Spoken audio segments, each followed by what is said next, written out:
Some years ago, I stumbled across a simple design exercise that helps people understand and solve complex problems. And like many of these design exercises, its part seems trivial at first. But under deep inspection, it turns out that it reveals unexpected truths about the way that we calibrate and make sense of things. The exercise has 3 parts and begins with something that we all know how to do, which is how to make toast. It begins with a clean sheet of paper, a felt marker, and without using any words, you begin to draw how to make toast. And most people draw something like this. They draw a loaf of bread, which is sliced, then put into a toaster. The toast is then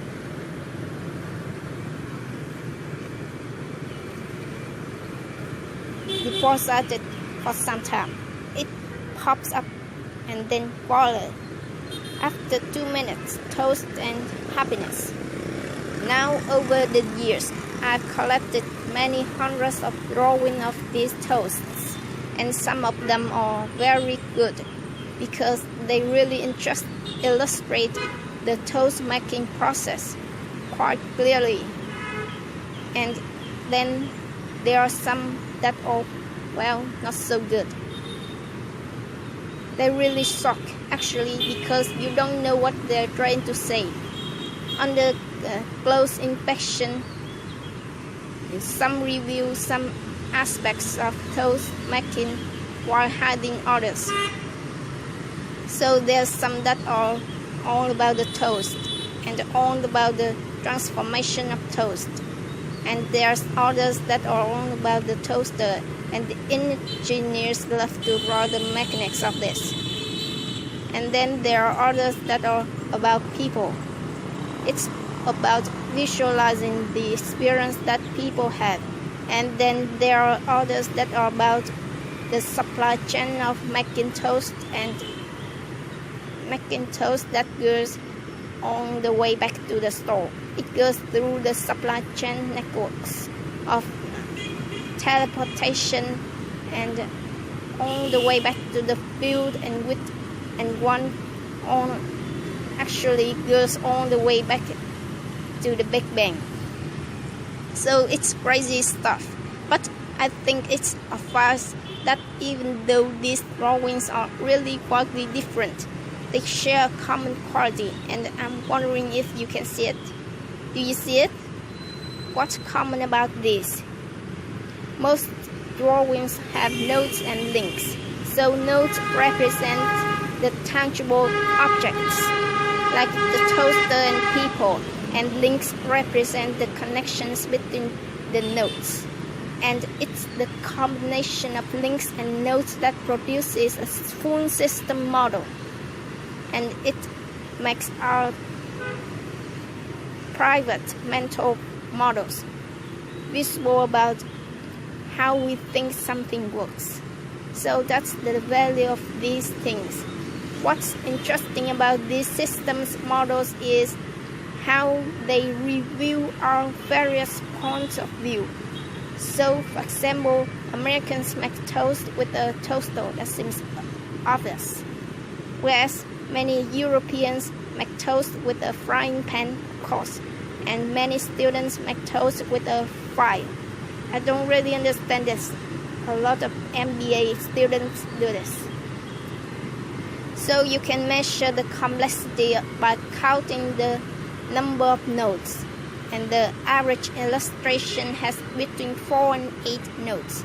Less than that, the drawing seems trivial, but it's quick to understand.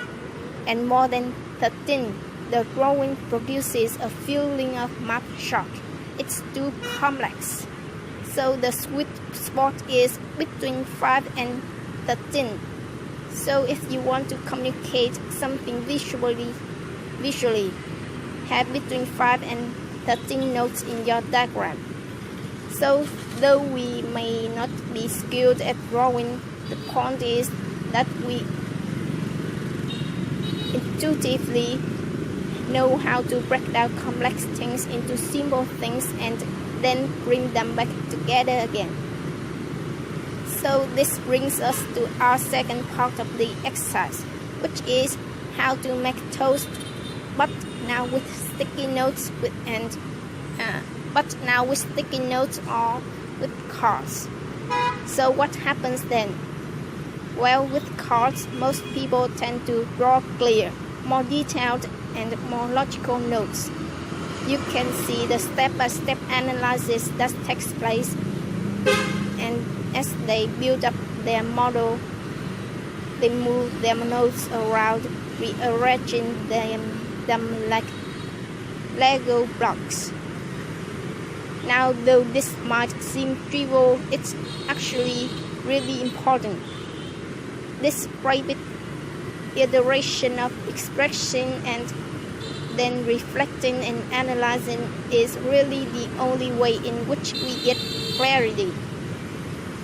It's the essence of the design process.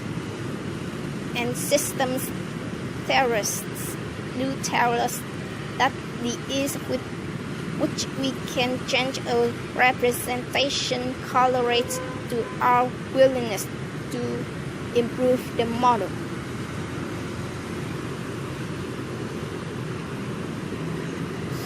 So sticky note systems are not only more fluid, they generally produce way more notes than static drawings.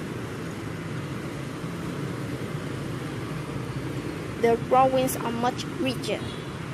And this brings us to our third part of the exercise, which is to draw how to make toast, but this time in a group. So what happens then? Well, here's what happens. It starts out messy, and then it gets really messy, and then it gets messier. But as people refine the models, the best notes become more prominent, and with each iteration, the model becomes clearer because people build on top of each other's ideas. What emerges is a unified system model that integrates the diversity of everyone's individual points of view. So that's a really different outcome from what usually happens in the meetings, isn't it?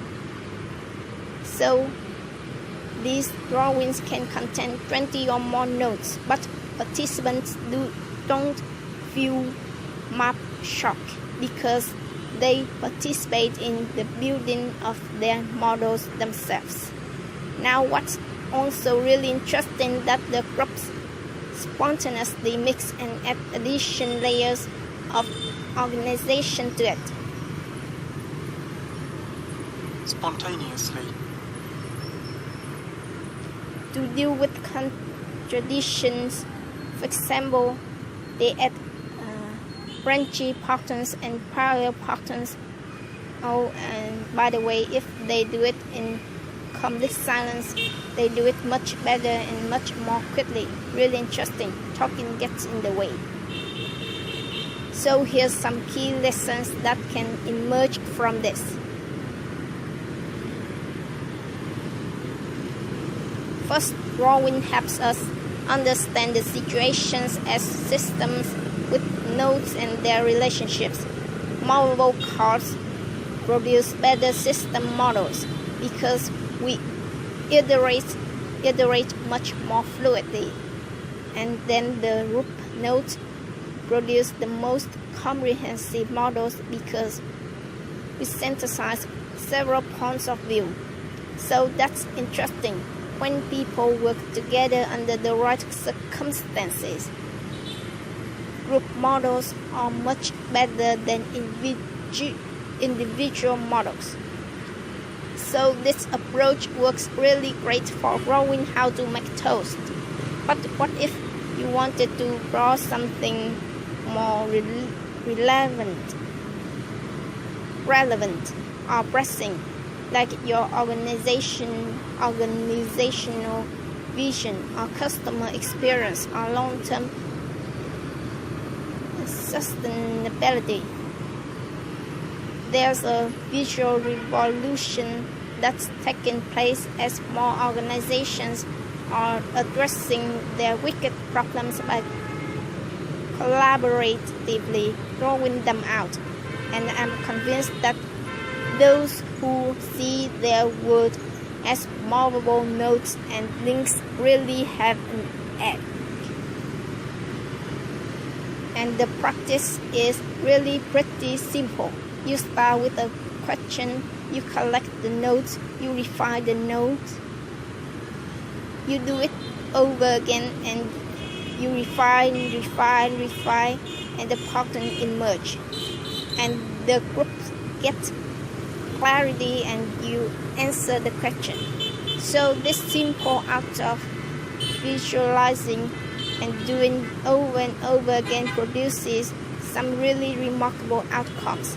What's really important to know is that it's the conversations that are the important aspects, not just the models themselves.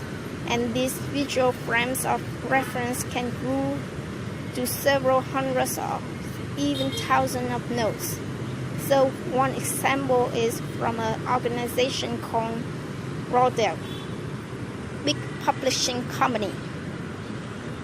They lost a bunch of money one year, and their executive team for 3 days visualized their entire practice. And what's interesting is that after visualizing the entire business, systems upon systems, they reclaimed $50 million of revenue. And they also moved from a D rating to an A rating from their customers. Why? Because there's alignment from the executive team.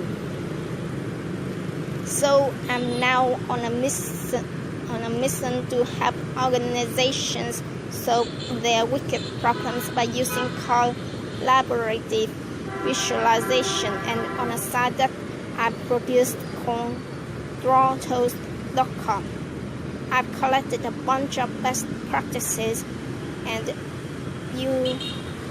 so you can learn how to run a workshop here. You can learn more about the visual language and the structure of links and notes that you can apply to general problem solving, and download examples of various templates for unpacking the thorny problems that we all face in our organizations. So the seemingly trivial design exercise of drawing toasts helps us get clear, engaged, and aligned.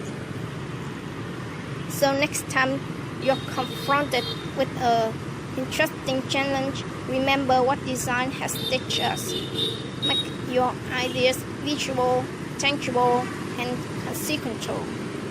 It's simple, it's fun, it's powerful, and I believe it's an idea worth celebrating. Thank you.